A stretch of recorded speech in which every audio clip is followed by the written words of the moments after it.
þá að beina sjónum aðeins að afkomu láglaunafólks og þessu samhengi sem að þar í neðsta endan, 300.000 krónur.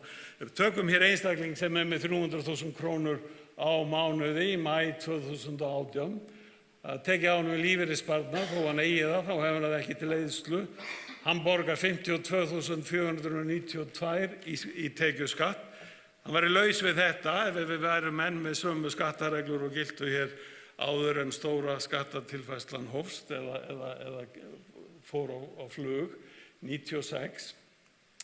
Hann með útborguð laun 235.500 og framfærslu viðmið velferðarráðuneytisins, hvað það kostar fyrir einhleypan einstakling að draga fram lífið án húsnæðiskostnaðar 228, rétt undir því sem hann fær útborgað, en þá á hann eftir að sjá sig fyrir húsnæði.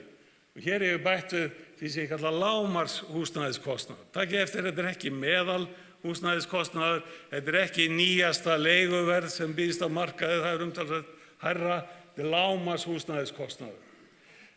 Þá hann komið með útgjöld upp á 353.000 og með mínus á eigin rekstri upp á 117.000.